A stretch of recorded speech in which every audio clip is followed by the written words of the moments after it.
le podcast de François René. Cette émission vous est présentée par le Voyagiste de Québec et Voyage USA. Showbiz, voyage et nostalgie.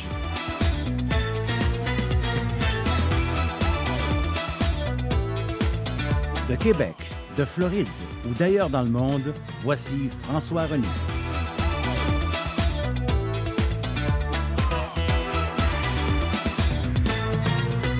Salut tout le monde et bon matin. Le dernier jour du mois de février déjà. L'hiver s'achève. Les beaux jours s'en viennent. Ce sera le printemps bientôt, mesdames et messieurs, dans 3 semaines. Alors, il faut s'encourager. On retourne dans une semaine à Québec. La période de la série floridienne prendra fin. Vendredi prochain, il me reste une belle semaine à en profiter. Et aujourd'hui, surtout, on devait parler planétarium, en ce sens que cette nuit devait être une nuit tout à fait particulière où les planètes devaient être alignées. Mais elles ne sont pas été alignées dans le sens littéral du terme. Les planètes non alignées, comme on dit. C'est plutôt ça que nous avons vu. Les gens cette nuit, parce qu'il fallait être observer cette nuit les planètes qui auraient pu être alignées, qu'elles ne sont pas été, mais vous avez pu les voir. Autant les astronomes amateurs que les grands professionnels. Alors, Mercure,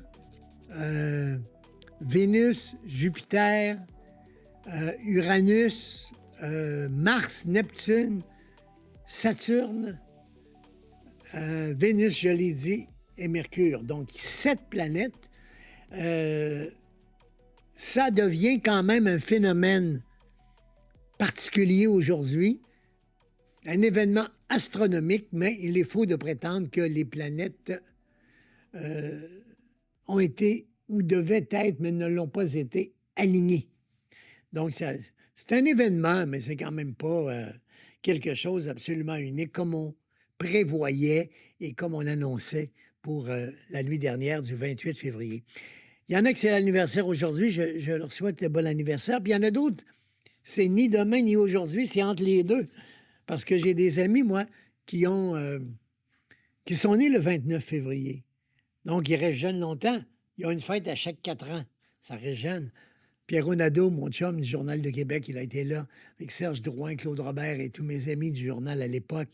Pendant 40 ans, il a fait les entrevues d'artistes. C'est un bon ami. C'est un homme, comment je pourrais dire, chaleureux, intense, d'un grand talent d'écriture et un homme foncièrement bon. Il a de très belles qualités, ce gars-là. Pierre Nadeau, comme on l'appelait au Journal de Québec. Mais il est né le 29 février. C'est pour ça que je pense à lui aujourd'hui. Bonne fête, Pierre. Bonne fête, René Simard également, qui fête aujourd'hui son anniversaire le 28. Mais dans les faits, il est véritablement né le 29. Bissextile, son année de naissance. Et pareil aussi avec Henri Richard, capitaine du Canadien, le frère de l'autre. Henri, qui a gagné 11 Coupes Stanley, qui a été un bon joueur valeureux, numéro 16 du Canadien, capitaine également vers la fin de sa vie des Canadiens de Montréal, et né une année bissextile. Ça fait drôle, hein, d'avoir ta fête seulement aux 4 ans. Alors, il y en a beaucoup, là, j'en nomme quelques-uns parce que je les ai connus, mais les autres, bon anniversaire également. Dans les faits d'armes de la journée, et du mois de février surtout, dans les derniers jours de février jusqu'à aujourd'hui, il y a eu la performance de Joanie Rochette. Joanie, c'est cette patineuse championne olympique. Elle a remporté une médaille de bronze, vous vous souvenez. C'était aux Jeux olympiques d'hiver de Vancouver en 2010, février 2010. Et on se souvient tous du moment où on a eu la chair de poule, on a eu les frissons, le poil qui nous a levé sous les bras. Je me souviens très bien de l'avoir vu patiner ce soir-là. Elle était à Vancouver. Ses parents, heureux et fiers d'elle, à juste titre, sont allés à Vancouver. Thérèse et Normand Rochette. Ils se rendent à Vancouver. Ils arrivent le samedi. Thérèse, la maman, ne se sent pas bien. Problème cardiaque. On la transporte à l'hôpital à Vancouver. Et elle meurt, donc, d'une crise cardiaque dans la nuit du samedi au dimanche.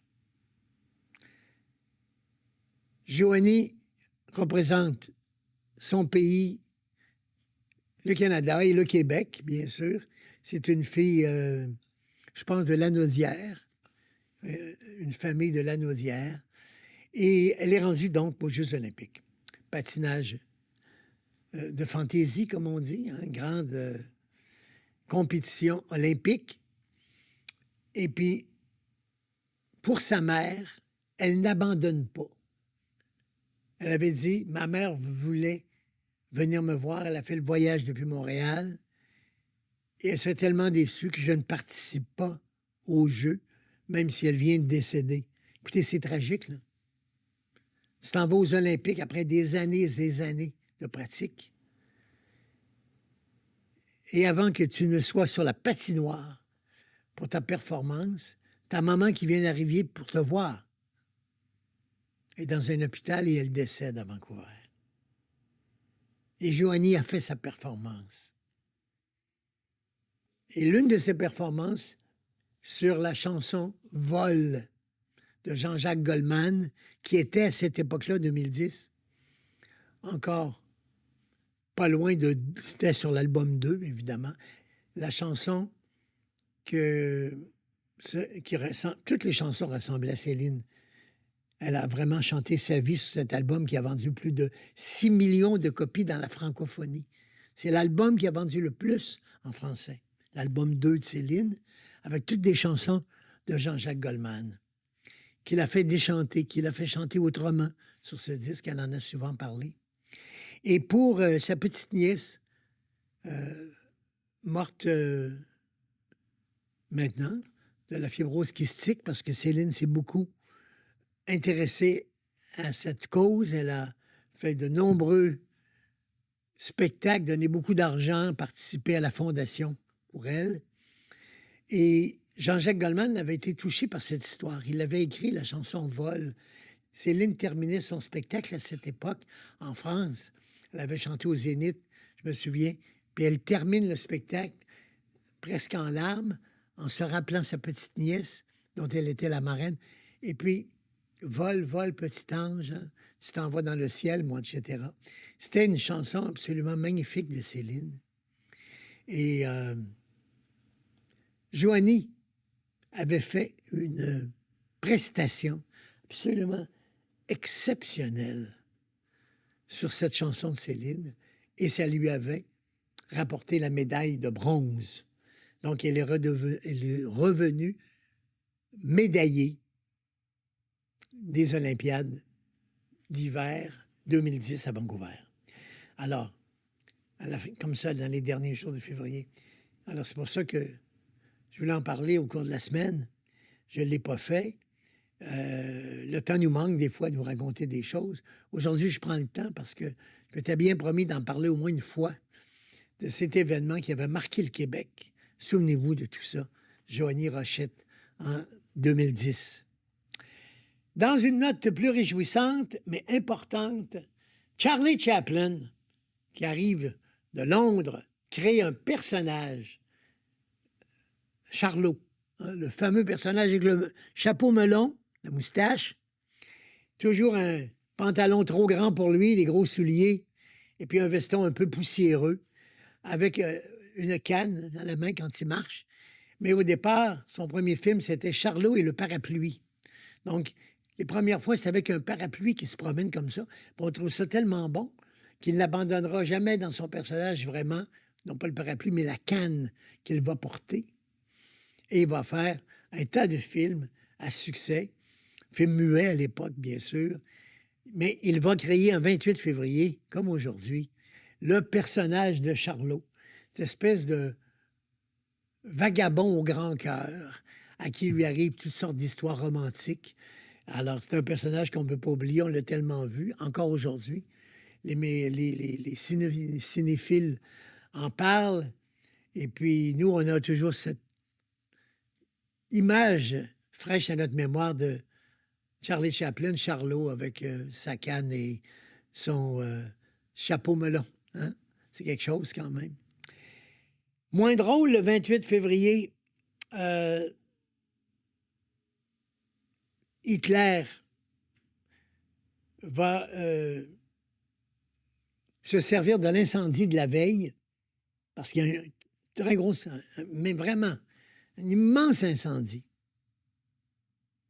Un incendie qui va dévaster l'Allemagne, Berlin, le 27 octobre, comme la veille. Et lui, le 28, il va se servir de ça pour créer le Troisième Reich et établir le parti nazisme. Donc, c'est une date épouvantable qu'il faut oublier lorsqu'on parle d'Hitler, le 28 février 1933. Alors voilà, un triste moment, puisqu'il s'est servi la veille de l'incendie pour prendre un peu position, prendre place en la tête du pays et de l'armée, et puis créer le Troisième Reich qui va nous amener à la comédie musicale. En 1929, Wilfrid Pelletier, vous vous demandez peut-être qui il est. C'est un très grand chef d'orchestre québécois. Son nom, c'est la grande salle Wilfrid Pelletier. On a donné son nom à ce premier grand chef d'orchestre québécois, la Place des Arts de Montréal. Eh bien, en 1929, il devenait le premier chef d'orchestre du Québec à diriger le Metropolitan Opera Orchestra, le grand orchestre qu'il va diriger au Met de New York le 28 février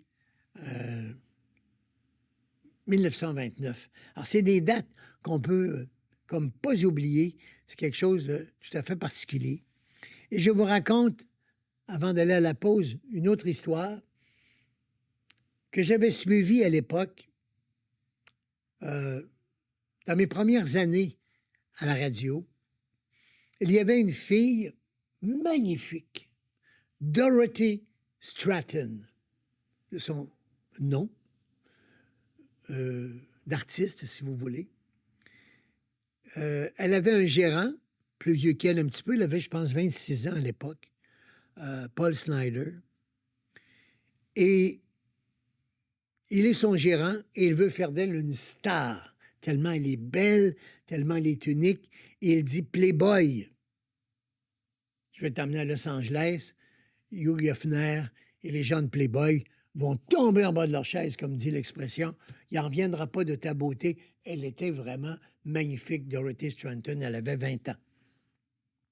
Et les voilà tous les deux à Los Angeles. Elle est effectivement choisie par Stratton. Elle devient la grande Playmate 1980. Et puis lui, il est de plus en plus possédant et jaloux d'elle. Elle va le quitter et se faire un autre amoureux. Paul Snyder ne va pas accepter cette rupture. Il va rentrer chez elle.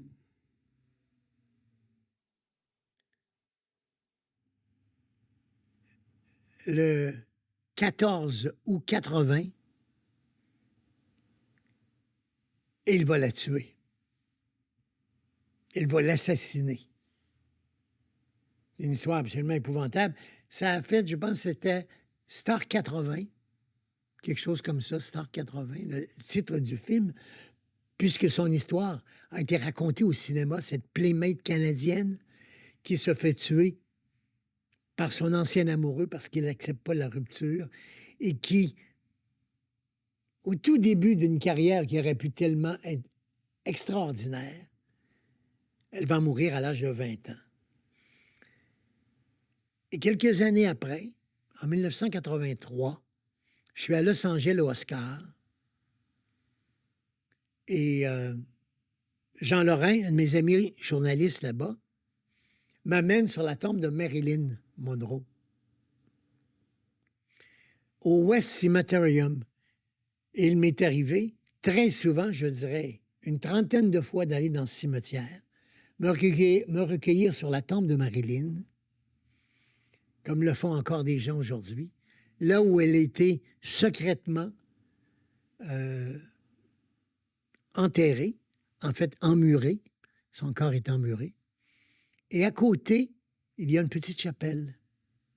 Et c'est dans cette chapelle où il y avait 5 personnes, parce qu'on dit qu'elle s'est suicidée, mais on n'est pas sûr, on n'aura jamais l'histoire de Marilyn, le 5 août 63, lorsqu'elle est retrouvée morte dans son appartement, la maison que j'ai visitée. Je suis allé là où elle est morte, dans la chambre de Marilyn. Et bien après, évidemment, 20 ans après sa mort, j'étais trop jeune quand l'histoire est décédée, après son aventure avec le président Kennedy, toute l'histoire. Qui l'a tué vraiment? Le beau-frère de Kennedy était le premier sur les lieux pour déclarer qu'elle avait pris des barbituriques, qu'elle était morte sur place pendant la nuit avec le téléphone à portée de main. On a dit suicide. Elle a pris une overdose de comprimés de barbiturique. Et Peter Lafford, qui était marié à la sœur du président Kennedy, était là sur place. Drôle de hasard quand même. C'est lui qui trouve le corps, disant qu'il était toujours demeuré ami. Et fin de l'histoire. On sait que Marilyn est morte ce soir-là, de cette façon-là. Enquête qui a confirmé le tout. Mais on n'a jamais su vraiment l'histoire. Si c'était pas la CIA, si c'était pas... Il y a eu plein d'histoires autour des livres qui ont été écrits également sur le mystère de la mort de Marilyn Monroe. Alors moi, je suis allé souvent la voir, me recueillir sur sa tombe dans ce petit cimetière, où il y a également Natalie Wood, une autre femme qui est morte tragiquement. Elle était avec son mari dans la baie de San Francisco, sur un voilier. Seul avec son mari, l'acteur Robert Wagner, que vous avez connu, l'homme à la valise qui faisait à la télévision. Une autre mort tragique. Pourquoi? Il y a un vent énorme, elle reçoit le mât du voilier sur la tête, tombe à l'eau, meurt. Un seul témoin, son mari, Robert Wagner, avec qui on disait que ça n'allait pas trop bien les dernières années avec lui. Il y a eu une enquête judiciaire, une enquête de la police, voire même presque accusé. Robert Wagner, finalement, il s'en est bien tiré. C'est un accident. Elle a reçu ce morceau de mât sur la tête. Elle a basculé dans la baie de San Francisco. Elle est morte. Elle est enterrée aussi dans ce cimetière. Et puis Marilyn Monroe, avec toute son histoire. Pourquoi on y va d'abord? Ensuite, on dit, oui, mais il y a également Natalie Wood qui est là. Et puis il y a aussi la starlette de Playboy. Hein? Là, je suis surpris d'apprendre ça. Je dis pas Dorothy Stratton, sur qui on a fait un film, star des années 80 ou la star 80. Ils ont dit oui. Jean Lorrain me dit, elle était quelque part. Nous voilà à la recherche des petites pierres tombales.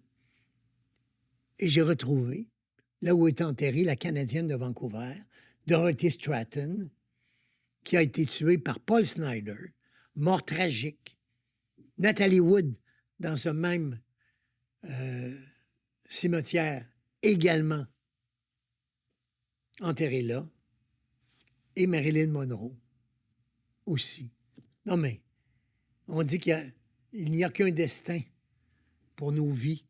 Ces trois-là en ont eu un particulier, ces trois dames, et elles se retrouvent au même cimetière, les trois mortes tragiquement. Quand même quelque chose. Moi, j'en suis jamais revenu. Que pour l'éternité, elles soient à quelques pieds l'une de l'autre, ces trois femmes qui ont connu des fins épouvantables et des fins dont on ne connaît pas vraiment l'histoire. Dorothy Stratton, on sait que c'est son chum Paul Snyder qui l'a tué, son ancien gérant. Mais les autres, on ne connaît pas les histoires claires. Et à côté de la tombe de Marilyn, il y avait une tombe non identifiée. Et moi, je m'étais informé au monsieur du cimetière qui est la personne à côté de Marilyn. Il a dit, pour le moment, le coffret est vide. Hein, c'est comme un cercueil qu'on glisse dans un mur, dans un genre de columbarium.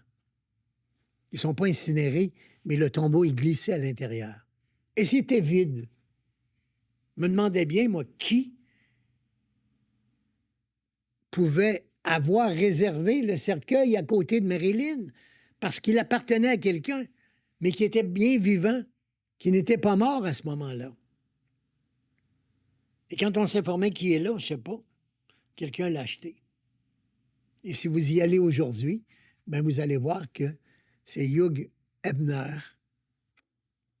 le grand patron, l'homme à femme par excellence aux États-Unis, Monsieur Playboy. C'est lui qui a fait les Playboy Club, c'est lui qui a créé le magazine Playboy et qui a été mis au monde avec son premier numéro dans les années 50, avec en milieu, centerfold, en milieu de couverture, au centre, un poster magnifique de Marilyn Monroe, la grande star qui accepte de se dénuder du moins des seins et de prendre cette photo d'elle, flambant nue, en voyant très bien ses seins. Et ça a fait un punch incroyable. Playboy a commencé à vendre 1, 2, 3 et 4 années de succès, 5, 10, 20. Il est devenu un empire. Et aujourd'hui, il est enterré dans le cercueil à côté de Marilyn Monroe. Ça veut dire que quand elle est morte en 63, qu'elle a choisi d'aller là, lui, il l'a acheté tout de suite. L'emplacement à côté d'elle pour y finir non seulement sa vie, mais y vivre pour l'éternité. Tout ça dans le même cimetière. Si vous allez à Los Angeles, si vous venez avec moi, c'est sûr, je vais vous emmener. J'emmène tous mes groupes là-bas pour raconter toute cette histoire. Mais si vous y allez par vous-même, vous avez des gens là-bas, de vos amis, qui veulent vivre un moment exceptionnel du show business, vous allez à West Cemeterium, à Westwood, juste à côté de la Strip, pas loin, au centre-ville. Aujourd'hui, à l'époque, c'était un cimetière qui est toujours là. Mais à l'époque, on le voyait de loin. Aujourd'hui, on a bâti des immeubles tout autour. Donc, on ne le voit plus très bien. Mais si vous êtes perspicace un peu, puis avec les GPS d'aujourd'hui, vous allez le trouver. Parce que quand on ne le sait pas, il est dur à trouver. Mais c'est là la tombe de Marilyn. C'est là aussi que repose Natalie Wood. Et ce dont je parlais aujourd'hui, l'histoire de Dorothy Stratton. 3 femmes mortes tragiquement. Et même, par surcroît, vous allez aussi voir le tombeau de Kirk Douglas, le père de Mike Douglas, de Michael. Kirk Douglas, qui fut un des grands acteurs de l'âge d'or d'Hollywood, il est là également, puis d'autres célébrités, mais c'est surtout pour Dorothy Stratton, la starlette de Playboy, Marilyn et Natalie Wood qu'on y va. Sur cette page d'histoire, en cette fin de février, faisons une pause pour penser à tout ça. Prenez des notes. Si vous allez à Los Angeles, vous savez maintenant où aller, presque exclusivement, parce qu'il y a peu de monde qui le savent vraiment, ce qui se passe quand on visite ce cimetière à Westwood, Hollywood West, Los Angeles. On va parler d'autres souvenirs encore. Imaginez qu'on veut démolir notre Colisée de Québec. Je dirais enfin, parce qu'on a tellement de souvenirs dans le Colisée, puis il ne sert plus à rien. Également, un monsieur que j'ai bien connu dans sa jeunesse, plus après dans sa fondation, Mira, il vient de mourir, Éric Saint-Pierre. J'ai demandé à mon copain et journaliste Serge Drouin, qui pendant presque 40 ans vous a diverti dans les pages culturelles du Journal de Québec, de se joindre à moi. On l'a rejoint chez lui, dans la région de Québec, pour nous parler justement de cette mort que j'ai apprise ici, en Floride, dans les écrits de Serge Drouin sur cet homme de la Fondation Mira, un gars, un gros cœur sur deux pattes, Éric Saint-Pierre, après la pause.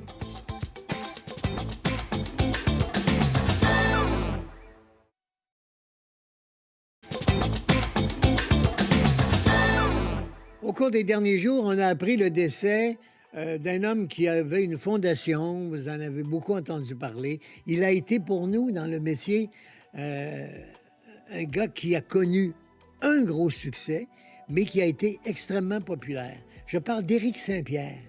Et pour en parler, j'ai demandé à Serge Drouin, qui est là depuis, comme moi, dans le métier depuis tellement d'années. Et la dernière fois, on a eu de très bons commentaires quand Serge est passé. Alors j'ai dit, pour parler d'Éric Saint-Pierre et se rappeler Nathalie, son succès et la carrière de ce monsieur, je devais faire appel absolument à Serge. Il a accepté gentiment d'être avec nous. Bonjour, Serge. Bonjour François, ça va bien? Oui, ça va très, très, très bien. C'est vrai que nous qui sommes dans ce métier depuis longtemps, Éric Saint-Pierre avait été, à une certaine époque, dans les années 60, à nos tout débuts, même pour toi, j'imagine avant qu'on commence d'écrire ou de faire de la radio, de la télé, il avait été une star de jeunesse d'aujourd'hui. Oui, c'est ça. Les gens ont oublié un peu ce volet-là de sa carrière à Éric, parce qu'on parle beaucoup de la Fondation Mira, évidemment. C'est la grande partie de sa vie, là, mais avant Mira, il avait été chanteur, un chanteur populaire. Moi, ce que j'appelle, c'est une espèce de... une étoile filante, si on peut dire, dans le milieu de la chanson québécoise. Il a fait carrière à peu près entre 1966 et 1971 à peu près. Mais son grand succès, comme tu le disais, c'était Nathalie, évidemment. Tu sais, c'est Denis Spentis qui l'avait découvert. Hein? Denis, c'était à l'époque gérant des Sultans. Et il l'avait entendu chanter dans un endroit parce que Éric, il faisait partie de groupes. Il y a eu deux groupes, Éric. Il y a eu un groupe qui s'appelait Les Hors-la-Loi et l'autre groupe, c'était Éric et les Gamins. Il y avait beaucoup de groupes à l'époque. Oui. Et lui, il faisait partie de Éric et les gamins. Et là, Pentis l'a rencontré à ce moment-là. Il lui a fait endisquer Nathalie. Et Éric Saint-Pierre a été, de son vrai nom Dominique, hein, c'était pas Éric, son vrai nom, son nom c'était Dominique, son prénom Dominique. Et Éric, Denis lui fait enregistrer Nathalie, chose assez rare à l'époque, parce que tu te rappelles, François, à l'époque, tout le monde faisait des versions ou des adaptations de chansons de succès de la France ou des versions américaines, des versions françaises. Lui, il est arrivé avec ses chansons, c'est un auteur, compositeur, interprète. Et moi, ce que je me rappelle, c'est que, tu sais, on dit souvent que ce qui a réuni les chansonniers et les artistes populaires, c'est des gars comme Jean-Pierre Ferland et Jacques Michel. Oui, c'est vrai sur une longue période, mais avant eux autres, il y a Éric qui avait été élu révélation masculine de l'année dans un gala des artistes en 1967. C'est le premier auteur, compositeur, interprète qui a été élu révélation masculine à l'époque. Avant, il y avait eu Lautrec, il y avait eu Daniel Guérard, il y avait eu Serge Laprade, mais Éric, eux enregistraient des versions ou des adaptations, mais Éric a vraiment fait ses chansons à lui, dont son grand succès de Nathalie. Il y en a eu quelques autres par la suite. Il y a eu Nadine, il y a eu Mon oncle Léo, il y a eu 12 000 étoiles, mais vraiment, on se souvient de lui avec Nathalie. Oh oui, c'est sûr. Et je ne sais pas si les gens peuvent avoir facilement ton Facebook, Serge, parce que moi, j'ai la chance de te suivre par tes écrits, parce que même si tu as pris ta retraite du Journal de Québec et du monde artistique en général, tu es toujours extrêmement présent. Tu vas voir des shows, tu es encore au courant de tellement de nouvelles. Et je t'avais dit la dernière fois, je te lis régulièrement et tu m'apprends tellement de choses. Et c'est toi qui m'as appris la mort d'Éric Saint-Pierre. C'est dans tes écrits, oui? Je n'avais pas entendu parler. On n'a pas donné de nouvelles aux nouvelles, ou il me semble que j'ai pas vu ça. Il y a eu dans les journaux, il y a eu des trucs, mais très peu. Hein. Puis pourtant, le gars, il a marqué vraiment la génération yéyé, même si c'était pas un yéyé lui-même, c'était vraiment un auteur, compositeur, interprète. Qu'est-ce qui l'emmène finalement? Qu'est-ce qui l'a emmené dans ce pourquoi les gens l'ont connu encore plus, c'est-à-dire la Fondation Mira? Il aimait les chiens, j'imagine. Lui a toujours eu un amour pour les chiens, même tout jeune, à 8, 9, 10 ans. Là, il aimait beaucoup les chiens. Puis à un moment donné, quand il a lâché la chanson, parce que je pense que le métier l'intéressait moins à un moment donné. Là, il trouvait plus de plaisir. Là, la passion s'est éteinte un petit peu. Puis comme il aimait les chiens, ben, il a commencé à être éleveur de chiens, dresseur de chiens pour des corps policiers. Ah, bon. Et à un moment donné, il y a une femme qui avait eu un chien, elle était handicapée visuelle. Il y a une femme qui est allée le voir parce qu'elle elle savait qu'il dressait des chiens pour les polices. Elle lui a demandé si elle ne pouvait pas dresser son chien parce qu'elle avait de la difficulté à s'adapter à lui au Québec. Fait que, lui, il a dressé son chien, il a élevé son chien, cette dame-là. Il en a fait un chien guide. Et c'est comme ça que c'est parti. C'est comme ça que c'est parti son entreprise de la Fondation Mira. Il a fondé ça en 1980 avec sa conjointe de l'époque, Joanne. Et là, c'est son fils, Nicolas, qui a pris la relève. C'est une grande œuvre. Hein. Les gens l'oublient souvent, mais il a fait beaucoup, beaucoup pour les aveugles, les handicapés visuels. Oui, parce qu'on l'a vu souvent à la télévision, il en a parlé. C'est Ouais, plus cette carrière dont les gens connaissent que ce qu'on a rappelé au début qu'on l'avait connu comme chanteur populaire. Parce que Fondation Mira, ils ont été vraiment très bien publicisés, beaucoup de bulletins de nouvelles, des documentaires. Il a été très ouais, ouais. actif. Hein? Très, très actif. Et c'est tellement une grande œuvre. Là. D'ailleurs, la famille, quand Eric est décédé la semaine dernière, vendredi dernier, la famille a demandé aux gens de faire des dons en sa mémoire, de faire des dons à la Fondation Mira, sur le site de Mira, mira.ca. Les gens peuvent aller faire des dons en la mémoire. Au lieu d'envoyer des fleurs ou quoi que ce soit, envoyer des dons à la Fondation Mira. Je pense que ça va les aider beaucoup. Tu sais, les organismes comme ça, ils ont toujours besoin d'argent, hein, François. Bien C'est sûr. Ben oui, une bonne ben oui. occasion. Puis il y a des gens, parce que j'imagine que c'est pas tous les chiens qui peuvent à 100 devenir un chien Mira, c'est-à-dire disponible pour un non-voyant. Et je pense, parce que j'en ai connu une qu'on connaît tous, Michel Richard, a eu Ouais. d'Éric son fameux Popé, là. C'était un Ouais, chien oui, son Mira, portrait qu'elle mais traînait partout, oui, oui, oui. mais qui n'avait pas assez de talent, disons ça comme ça. Il n'a pas pu le rendre à terme pour être Ah, vraiment le compagnon d'un non-voyant et puis de pouvoir, idéal, ouais, OK. idéalement, alors il pouvait en vendre ou on pouvait se procurer un chien Mira qui était une bête absolument extraordinaire, mais pas capable d'aller à 100 disponible pour les non-voyants. Et Michel, il vient de Mira, son chien Poppy. OK, OK. Ça, tu me l'apprends, je ne savais pas ça, OK. Oui. Mais tout ça pour dire qu'il y en a peut-être qui ont eu des chiens, justement, de Mira, sans qu'ils soient des non-voyants. Ouais, effectivement.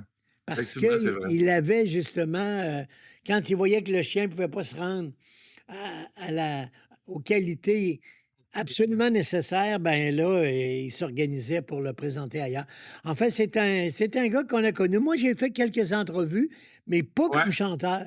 Même si on faisait Ah, tourner son disque et puis on rappelait Nathalie, tout ça. ouais. C'est pour la Fondation Mira que je l'avais eu en entrevue. Toi, tu l'avais rencontré aussi pour les mêmes raisons, j'imagine. Pour les mêmes raisons, oui, oui, oui, oui, parce que chanteur, je n'étais pas dans le milieu à Ben l'époque. non, Donc, je mais l'avais t'es rencontré jeune. pour la Fondation Mira. Mais tu sais, on ne pouvait pas faire autrement que lui parler de cette période-là de sa vie quand on le rencontrait. Là. Puis il en parlait très, très ouvertement. Là. Tu sais, moi, il m'avait raconté qu'après, même s'il avait délaissé la chanson, il avait continué à composer des chansons et il y en avait à peu près une centaine là, dans son répertoire qu'on n'a pas connu, évidemment, mais il continuait à écrire quand même, là, même si Ah, c'était dans Mira. Tu sais. Puis tu sais qu'en 1967, quand il a sorti Nathalie, il y a plein de petites filles qui sont appelées Nathalie à cause de lui, à cause de la chanson. ben Et il y a oui, plein de gars qui sont appelés Eric. Là. Fait que si vous êtes autour de la soixantaine puis que vous vous appelez Nathalie puis Eric, il y a des grandes chances que c'est à cause de lui. Là. absolument. J'en ai connu une, Nathalie, qui a 60 ans cette année. Et puis, sûrement, ça vient de cette époque, absolument. Les parents écoutaient la chanson. C'est à elle que je pensais quand j'en parlais, Nathalie. Tu sais, Oui, oui, absolument. Puis Céline, la mère Thérèse l'avait dit, c'était le succès d'Hugo Frey en tout à 68. fait. La chanson Céline, elle aimait tellement ça qu'elle avait appelé notre Céline Dion du Tout à prénom fait. de la chanson, c'est pour dire. C'est la chanson. Oui, ça Ouais. influençait les gens beaucoup. Tu sais qu'il y a un gros show qui s'en vient en France, sur Céline, ça s'appelle Génération Céline. C'est 4 chanteuses qui vont reprendre toutes les chansons de Céline dans un spectacle mis par Éric Benzi, Ah, le producteur Éric Benzi, qui a travaillé d'ailleurs avec Céline. ah, Il y a tu me même une l'apprends? Québécoise de Lac-Saint... Ouais, il y a une Québécoise du Lac-Saint-Jean, Catherine Persson, qui va être dans ce spectacle-là. Alors, je ne sais pas s'ils vont venir au Québec, mais je sais qu'ils font une tournée en France à partir de l'automne 2025. Alors, Enfin, 4 on est loin chanteuses, d'Éric, en tout cas. ils reprennent toutes les chansons de Céline, quoi. Ouais, ouais, ouais, en français, en anglais, depuis le début, là, depuis Ce n'était qu'un rêve jusqu'à les récentes, le Courage et tout ça. Ah, ben c'est bon. Probablement qu'ils doivent les faire en medley. Écoute, on a tellement fait qu'ils ne peuvent pas les faire tout au complet. Là. Ils doivent les faire en medley, j'ai l'impression. Ou Ouais, par ouais, période, ouais, ouais. peut-être. Tu sais, les chansons d'amour, les ballades, bon, probablement que c'est peut-être Ah, comme bon, ça. on va Je suivre sais ça pas. parce que ça va nous Oui, on va intéresser. suivre ça, oui, effectivement. Ouais, ouais. Serge, tandis que tu es là, Oui. évidemment, une autre nouvelle qui est sortie cette semaine, ils ont confirmé à la Ville de Québec, puis ça me disait, ça me rappelait tellement de souvenirs, de Céline, justement, dans le Oui. temps. Et puis, tous les autres artistes qu'on a vus là, en plus des Nordiques, Canadiens Nordiques et tout ça. Notre vieux Colisée, le Colisée Ben Crépissier, oui. comme on l'a appelé, là, c'est vraiment fini, hein?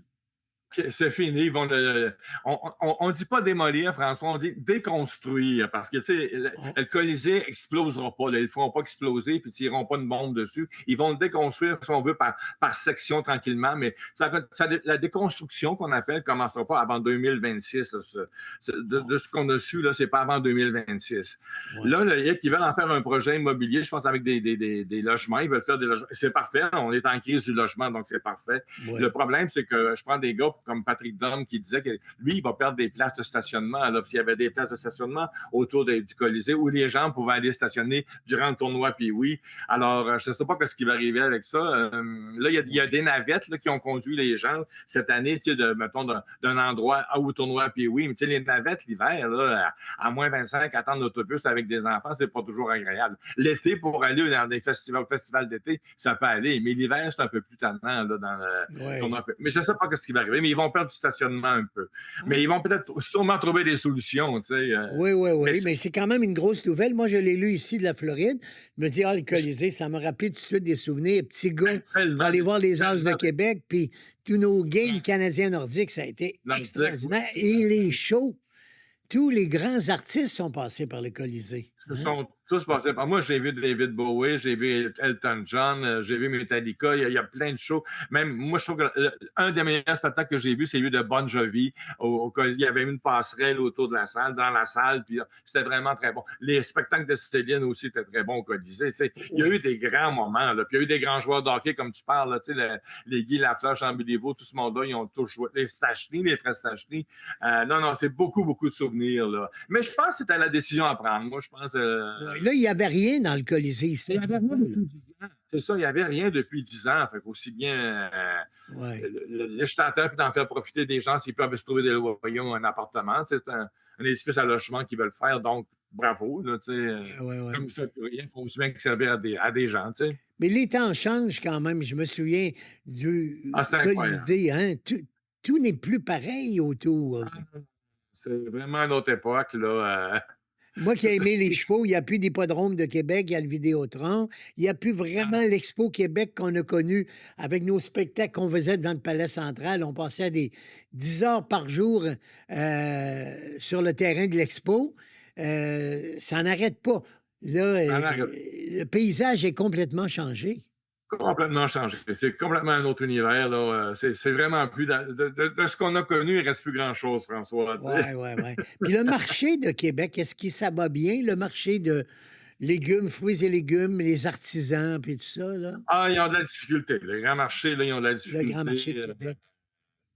Le Grand Marché de Québec, je sais qu'il y avait de la difficulté l'an dernier, là, mais ils vont trouver des solutions aussi, j'imagine, pour faire venir les gens. C'est de faire déplacer les gens que c'est compliqué. Avant, ils étaient tellement habitués d'aller au Vieux-Port, mais là, ceux qui veulent y aller, ça prend une auto là, pour y aller. Fait que... Mais je sais que c'était difficile dans les dernières années. Mais tu sais, un nouveau truc comme ça, souvent, c'est 5 ans avant qu'on fasse. Mais là, ça fait 5 ans, ça doit faire 5 ans qu'il est là. Il faudrait que ça commence à rouler un peu plus. Là. Mais il est en difficulté. Oui, mais le marché de Québec, c'est une chose, mais le fait que Expo Québec, comme tel, n'ayant plus le Colisée, n'ayant plus d'hippodrome, alors remarque, ils ont fait ce beau autour, là. Place Jean-Béliveau, c'est bien beau. Ils ont dit que ça serait beau aussi. Il y aura le truc d'auto, le salon de l'auto, ça, c'est encore lieu quand même. Oui, c'est bientôt, c'est au début mars, me semble, cette année. Si j'ai bien entendu une publicité hier, c'est au début mars, me semble, effectivement. Oui, dans quelques jours, là, on est vendredi, dans c'est 4 jours. mars, oui, etc. Ouais. OK. L'hiver se passe bien, ça se termine dans les prochains jours. Moi, je vais rentrer bientôt. La saison va se terminer même en Floride. On va retourner OK. chez nous au Québec avec beaucoup de plaisir. Est-ce qu'il y a des choses qu'on va surveiller, Serge, en Ah non, rentrant? mais, Là? on va rentrer dans les grandes finales de télévision, là, tu vois. Les Ouais. grandes finales de Big Brother, de Star Academy. Je sais que tout le monde en parle. Il faut une émission spéciale le 9 mars avec Antoine Bertrand comme co-animateur. Ah, Fait que, il y a le festival d'été qui va dévoiler sa programmation demain, mercredi. Alors, tu sais, il y a beaucoup de choses là, qui s'en viennent à voir. J'ai hâte de voir ce que le festival d'été va avoir à nous offrir cette année. Ils ont augmenté les billets aussi. Là, oui, c'est beaucoup plus cher. Oui, oui. beaucoup plus cher, autour de 150 là, autour de ça. En tout Mais cas, je pense que les gens vont y aller. tu n'es. C'est pour une tu scène es- de jour, ça ne revient pas encore trop Ben non, cher. Là. ben non, ben non, ben non. C'est inépuisable tout ce que tu sais de Québec, Serge. Toi qui es natif de Saint-Georges, hein, ou Il y a de la Sainte-Marie, Beauce, oui, oui, oui. Oui. tu étais de la Beauce, puis tu es arrivé directement au journal. Tu avais travaillé aussi pour les hebdos à Montréal à une certaine époque. Les hebdos à potins, ouais. J'avais travaillé pour Télé-Réseau Monde et Photo Vedette à l'époque. Photo Vedette, c'est la vieille version de, tu sais, magazine pour filles, là, filles d'aujourd'hui ou ces trucs-là. Là. Ça, c'était Photo Vedette. Télé-Réseau Monde, c'était pour les plus vieux un peu, là, la clientèle plus vieille un peu. C'est ce que Et j'avais fait la fiche pour Photo Vedette. Ouais. Ouais. C'est ce que tu as toujours voulu faire, finalement. Couvrir Tout les le temps. artistes et puis écrire. Tout le temps, tout le temps. J'ai Ouais. tout le temps voulu faire ça. Puis, tu Tu savais rentres quand après au Journal de Québec. Tu rentres à quel Ouais. moment au Journal de Québec? Dans les Je années rentre à la- 75? 79. Je 79. suis rentré à l'automne 79, j'ai resté 32 ans. Tu sais que moi, j'ai refait mon entrée dans le milieu des vedettes à cause d'une transsexuelle, hein? Ah non, je Une savais vraie, pas. là. Pas une Ah vraie oui? transsexuelle. On était allés, une gang de gars, on était 4 amis, puis on est allés dans un club de danseuses un moment donné, un soir, et cette femme-là, Jackie Star, était la vedette de la soirée, et dans le fond, c'était pas une, c'était un. Oui. Mais c'est une des premières qui s'est fait changer de sexe au complet, là, vraiment une transsexuelle. Là. Mais quand je l'ai rencontrée, moi, elle était un homme déguisé en femme. Elle était drag, comme on dit aujourd'hui, une drag. Mais finalement, elle est devenue une femme avec les années. Puis, moi, on s'est retrouvés il y a un an, pas longtemps avant qu'elle est décédée maintenant, mais on s'est retrouvés il y a un an. On s'était parlé au téléphone, tout ça. Elle m'avait raconté un peu ce qu'elle avait fait dans sa vie, tout ça. Fait que, c'était vraiment un beau moment. Oui. qu'on avait vécu. Ça a été le début. Tu vois, moi, j'arrive à la télévision en 80 à Québec. C'est ça. 1980, on a Pas vraiment longtemps, ouais. commencé ensemble. Toi au journal, En moi à même la télévision. Ouais. Exactement. Les gens qui veulent C'est- suivre ton Facebook, c'est possible avec toutes Ah, les ouais, ouais, informations? ouais, c'est Oui. Oui, c'est possible. Il y a encore de la place si les gens veulent. Ils font mon nom, Serge Drouin, puis ils vont me trouver facilement là, avec la photo et tout. Ça, il n'y a pas de problème à ce moment-là. OK. Ben écoute, on continue, on se garde en contact Oui, on parce garde que en contact. Oui. tu connais Ok, tellement de exactement. monde puis tellement de choses. C'est très intéressant. À chaque fois que tu viens, tu m'apprends des choses. Ah ben, je suis content d'apprendre que je suis en train d'apprendre parce que Tu m'en ça apprends. connaît beaucoup. Encore aujourd'hui, tu m'as appris 2-3 affaires nouvelles. Hey, je te salue, je t'embrasse, je te dis à la prochaine, Serge. Merci beaucoup. Les gens qui veulent t'entendre, tu es aussi à la radio, là. Oui, à Choc FM, à tous les vendredis de 11h30 à 1h avec l'amie Isabelle. On est deux, là, on fait une co-animation. Ça s'appelle Les coulisses du showbiz. Allez écouter ça. C'est vraiment, vraiment le fun. On a beaucoup de plaisir. C'est sur quel... tu dis choc, c'est à quel numéro? 88.7. 11h30 à 1h tous les vendredis. Serge et Isabelle. Et puis là, on a tout ce que tu sais du métier que tu racontes sur l'artistique. Exactement, c'est ça. C'est un rendez-vous. J'invite les gens à aller t'écouter parce qu'il n'y en a plus beaucoup d'émissions artistiques comme on faisait dans le temps. Tu es un des derniers, là. Tu es un mohican. Oh, oui, non, ben c'est ça. D'ailleurs, on s'est inspiré de ce que tu faisais, aussi un magazine artistique qui parle de ce qui se passe à Québec et au Québec. Alors, ça ressemble pas mal à ce que tu as fait à ce que tu as fait longtemps, François. Ah, ben c'est bien. Alors, je t'appelle maintenant le dernier des mohicans. T'es un des seuls de la gang du temps qui continue de le faire. C'est parfait. OK. Merci. OK. Bonne fin de semaine à toi. À bientôt. Oui. Bye-bye. Salut. Bye-bye. Bye.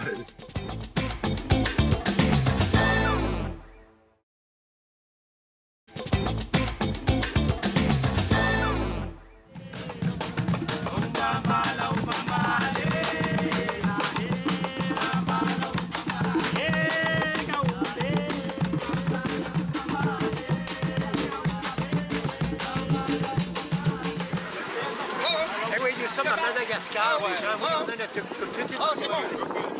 C'est bon, tout le monde parle français ici. C'est l'Afrique de la côte du sud-est. Madagascar, c'est une grosse ville, c'est énorme. En réalité, c'est plus grand que la France. 588 000 km². C'est immense. Vous allez voir des choses absolument remarquables aujourd'hui. Bienvenue à Madagascar, en Afrique.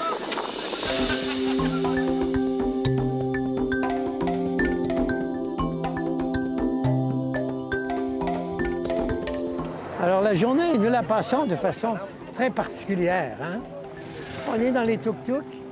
Alors, ces petits véhicules à moteur, cependant, à 3 roues, dans lesquels nous sommes très confortables. Et nous avons chacun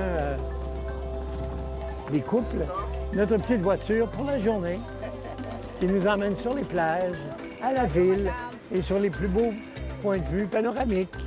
Et partout, évidemment, c'est typique de l'Afrique qu'il y a les vendeurs, hein?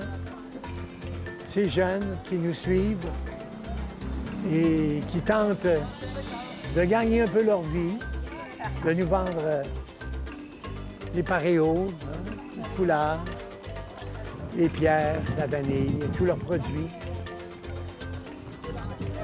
Magnifique dépaysement.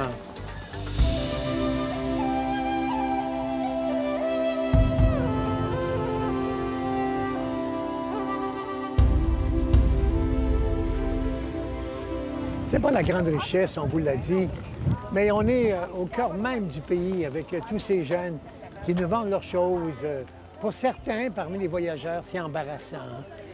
C'est achalant, comme on dit chez nous. Et pour moi, je trouve ça tellement typique et formidable. Ils vendent des pierres à 1 euro. On n'a pas besoin de la pierre. Ben non, mais on donne 1 euro. Pourquoi pas? Ça ne change quoi dans notre vie. Et ils gardent leurs pierres, hein? Ou leurs petits bâtons de cannelle.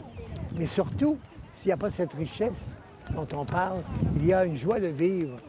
Il y a des gens qui se contentent de ce qu'ils ont, ce qui est absolument rien à comparer à chez nous. Mais regardez dans le paradis qu'ils vivent. Hein? Ça, c'est le pain de sucre qu'on appelle ici, sugar loaf. Le pain de sucre, évidemment, ça n'a rien à voir avec l'autre, celui qu'on peut voir à Rio de Janeiro, quand on va au Brésil, quand on va à Rio de Janeiro là, pour le festival ou autrement. Mais la baie est formidable. Regardez-moi les plages là-bas tout au fond. Et le pain de sucre, qu'on l'appelle comme ça ici, même s'il n'a pas l'envergure de celui du Brésil.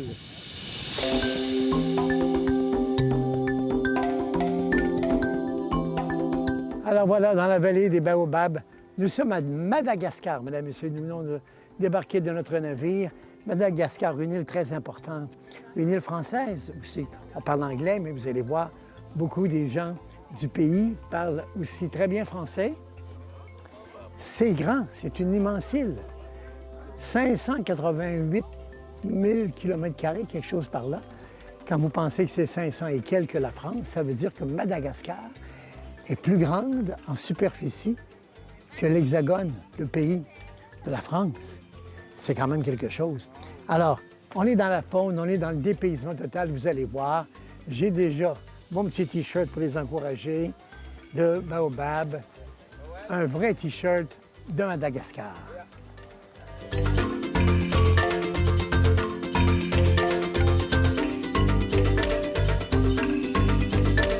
Oh, bonjour. Bonjour. Alors, nous arrivons sur la plus belle plage de la région, Ramena. Merci de votre accueil. La mer est vraiment magnifique. Moi, je suis bien au chaud, mais à l'ombre, dans mon tuk-tuk, avec notre guide qui nous amène partout sur les plages et Stéphanie qui tient au bout de ses doigts la caméra.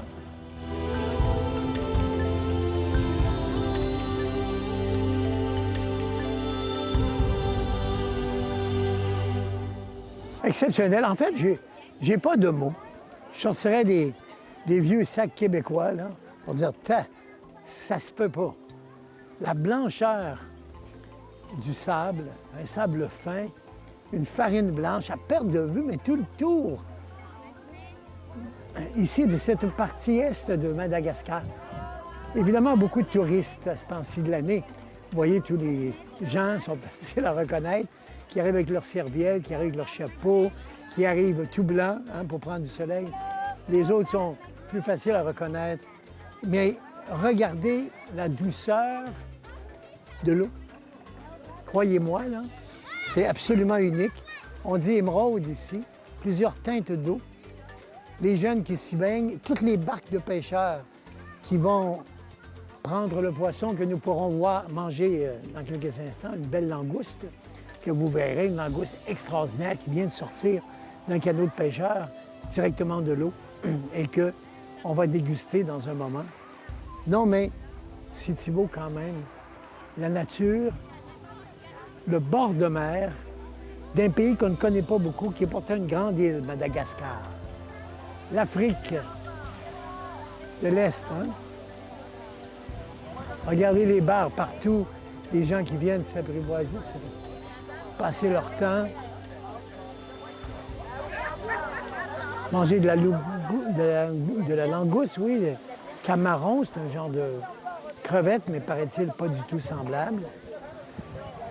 Des calmars, des poulets grillés, et les petits-enfants et quelques jeunes mamans qui tentent leur chance de venir nous vendre des bracelets, des paréos, des assiettes, des verres, des souvenirs, des magnets pour les frigos, qu'est-ce que vous voulez. C'est leur seule façon de gagner un peu d'argent.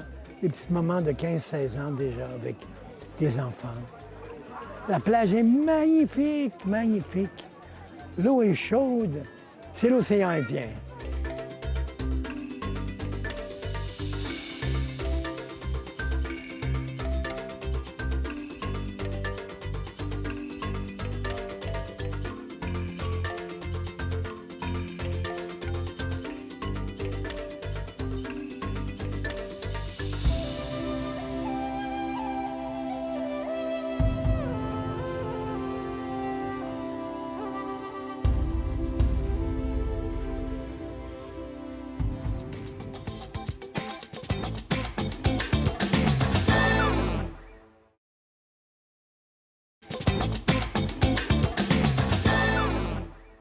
Alors, il me reste peu de temps. J'espère que ces images sur Madagascar vous ont plu.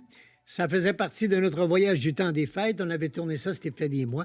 Et on voulait vous faire vivre un moment que nous avons trouvé vraiment exceptionnel. Vous avez vu le peuple, vous avez vu comment ils vivent, comment ils sont heureux, même s'ils n'ont rien. C'est là que quand on se demande, nous, qu'on n'est jamais content avec tout ce qu'on a. Ça fait du bien de voyager quand même. Aller voir un peu à l'extérieur ce qui se passe pour apprécier davantage ce que nous avons ici.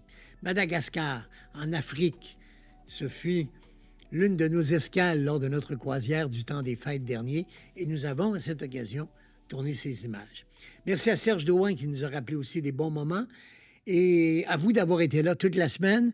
Rendez-vous lundi pour notre dernière semaine de la Floride parce que l'hiver se terminant, je rentre au Québec la semaine prochaine. On va terminer tous ensemble le 7 mars notre première série des podcasts de François René en Floride. Et puis, on se retrouvera pour un autre rendez-vous plus tard. Entre-temps, j'ai mes voyages à faire, les Galapagos, l'Italie, les croisières en Méditerranée et tous les autres voyages que vous avez achetés et que je vous accompagnerai comme prévu. Au revoir, mesdames, messieurs. Bonne fin de semaine, bonne fin de mois. Demain, le 1er mars, on s'en va vers le printemps.